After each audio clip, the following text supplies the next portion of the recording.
Franklin never was the easiest woman to deal with. I say that in a loving way because I knew her too. She gave me the business as well. Has anyone ever believed that Wendy Williams would never be able to move on? I am heard that she is bringing Oprah Winfrey to Phil, so you best hold on to your seats. She is allegedly out here confirming that one of the reasons Oprah does not like Aretha Franklin is that she rejected her and conducted an interview with her instead, which is why she actually threw shade at her and gave Sherri Shepherd the daytime baton. And you know what? Wendy is allegedly also revealing that during their brief conversation following their interview, Miss Aretha kind of revealed to her some startling information regarding Miss O. It is rather untidy, girl, so I hope everyone is seated. Yeah. Do you let other people in the kitchen with you? Of course. You do? I'd be scared to come in there with you. Why? Because I think if I didn't do it right, you might hurt me. Oh. This whole thing began in late 2010 when Aretha Franklin had a serious, unexplained health crisis and had surgery. At the time, it was believed to be pancreatic cancer. Naturally, as soon as Aretha recovered, every talk show host in America wanted to do an exclusive first interview with her. Do you recall the same time? In the final season of her renowned daytime talk show, Oprah was looking for the biggest, most dramatic interviews to wrap up her 25-year career. According to reports, she contacted Aretha in order to arrange a huge, star-studded tribute show in which Berry Gordy, the founder of Motown, Smokey Robinson, and Stevie Wonder would all appear to kneel down to the Queen. She essentially ignored Oprah's ambitious plans and gave Wendy Williams the much-desired, eagerly awaited first interview. The Queen without letting you sign. Okay. My Oh boy. 1968 Wow. Time magazine cover. I never thought in my wildest dreams that I would actually meet you. May I? Yes, you Here may. you go, Wellness. We can put this in my... You're keeping it? That's mine! Hey! Don't make me fight you, Aretha Franklin. You would get knocked out. What? Miss Franklin? Miss Franklin don't play. Fortunately, insiders stated that Oprah felt completely offended that a living great selected a daytime novice like Wendy, whom Oprah allegedly described to friends as foolish and gossipy over her renowned platform. Oprah was extremely embarrassed and fuming. Why Aretha chose a novice like Wendy over a legend like Oprah is the crucial question. You know anything about Miss Franklin, you know that she was infamously private and detested it when people inquired about her weight, health, or personal struggles. In other words, Oprah was never an option because her interviewing approach is known for making people cry and reveal all of their secrets. Conversely, Wendy Williams was simply happy to have her on the couch and discussed her favorite reality TV series and hairstyles. Furthermore, it has been reported that Aretha understood exactly what she was doing when she rejected Oprah. In essence, she did not want an Oprah interrogation, she just wanted a casual conversation. She was not really searching for therapy, and she knew that if she sat down with Oprah, she would push the pancreatic cancer rumors, gaze into her eyes, and attempt to get her to cry on TV. And you know what? Since Aretha had previously interviewed Oprah in 1999 and Oprah was merely inquiring about Aretha's romantic life, particularly her relationship with Dennis Edwards from The Temptations, Aretha was correct to follow her instincts. You see, Oprah asked Aretha some extremely awkward questions, wondered what type of man would be able to tolerate Aretha, and made jokes about a man who could put up with her, even though she had the option to keep it civil. Rather of honoring Aretha's musical legacy, she was just being really sleazy and attempting to uncover tabloid rumors. If I am being completely honest, though, I do not even think I am shocked because she did the same thing to Michael Jackson. The interview with Michael was intended to improve Michael Jackson's reputation, but it had the opposite effect. Oprah even created a documentary that permanently damaged Michael's reputation. Furthermore, did Oprah not treat Toni Braxton in a similar manner throughout her financial difficulties? At the time, Toni claimed that her representative had encouraged her to do the interview, but she later regretted it because she believed it would exaggerate her predicament and harm her reputation. She also accused Oprah of being a self-centered false humanitarian. Please welcome Toni Braxton! She was so freaking mean to me. I was in shock. Do you take responsibility for the situation that you're in right now? 100%. 100%? 100%. I couldn't believe it because I loved her so much. I admired her and looked up to her. And she pretty much reprimanded me. I read that you were upset about stories that your overspending caused this. She says to me, I hear you have Gucci flatware. I'm Oprah Winfrey and I don't have Gucci flatware. First of all, I didn't know Gucci made silverware. You ain't got Gucci flatware because you didn't want to buy it. It's not because you couldn't afford it. What do you mean? And immediately, she made me feel this big. This big.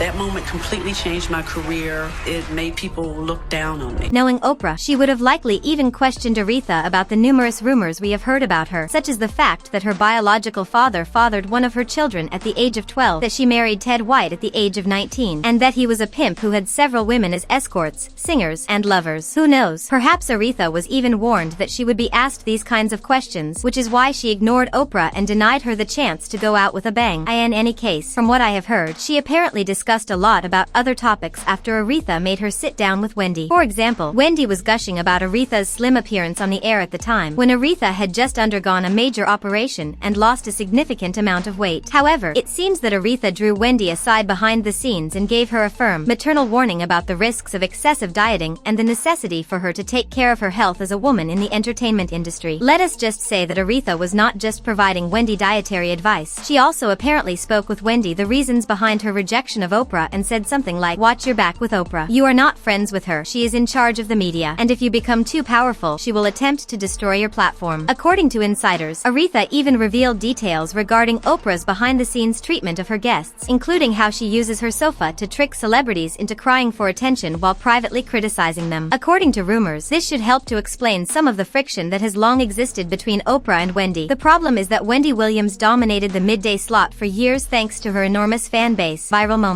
and seemingly unassailable throne. Nevertheless, despite Wendy's enormous success, Oprah never once appeared on her purple sofa or gave Wendy the final blessing. When Wendy's reign came to an end, Sherri Shepherd became the new queen. And 2 seasons into Sherri's tenure, what did Oprah do? She actually showed up. "I am transferring the torch to you," she stated clearly as she sat on the couch and turned to face Sherri. So for me to be able to see you, to sit in the seat of your life on your own show with your name on it, it is the passing on.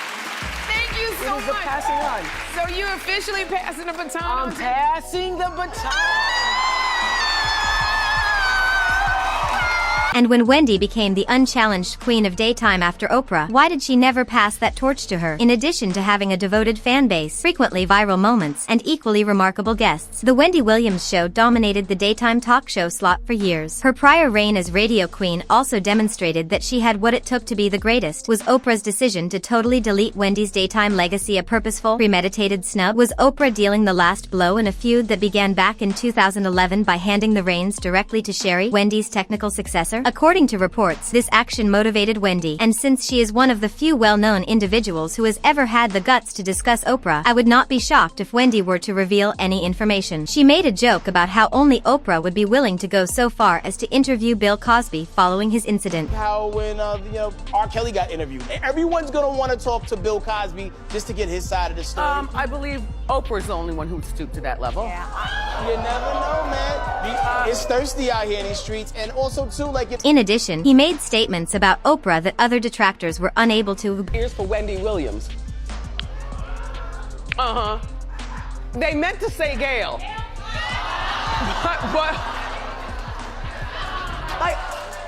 I thought that this was a joke myself. I'm like, nobody needs to shed tears for me. I got this on lock. Believe me, you may be sure that Oprah will not hold back if she has anything to say about what Aretha allegedly told her about Oprah. Perhaps she was simply awaiting the appropriate moment and the potential significance of this tea. Your guess is just as good as mine. Honey, people have been claiming that Oprah was constantly in close proximity to and frequently photographed with a number of disgraced individuals who have been accused of the most heinous crimes over the years, including Jeffrey Epstein, Harvey Weinstein, Sean Diddy Combs, John of God, Bill Cosby, Deepak Chopra, and the list goes on. Critics basically contend that she must have been aware of what goes on in such circles because she is one of the most influential women in the media. In fact, some people believe that she's just as nasty as everyone who has been implicated, and she may even have been actively engaged with the numerous crimes. In addition, there was a real essay scandal at the Oprah Winfrey Leadership Academy for Girls in South Africa in 2007. Oprah allegedly cleaned the house, apologized to the girls, and flew to South Africa right away at the time. Even though the matron was eventually found not guilty of the crimes, the story is frequently used as is proof of something darker. Speaking of schools, is there anyone who knows the fate of those who vanished from Oprah's Haitian school? Extremely suspicious, huh? Who knows? Perhaps Aretha told Wendy some of these things, and as I mentioned earlier, perhaps she was just waiting until the proper moment, which is now. We have to acknowledge that Wendy is a media genius who understands the importance of timing. Our job is to just observe the entire situation as it develops in front of our eyes. In the meantime, please share in the comments section below whether you believe that Aretha's rejection of Wendy is what led to Oprah's long-standing animosity toward Wendy and whether Wendy should expose Oprah.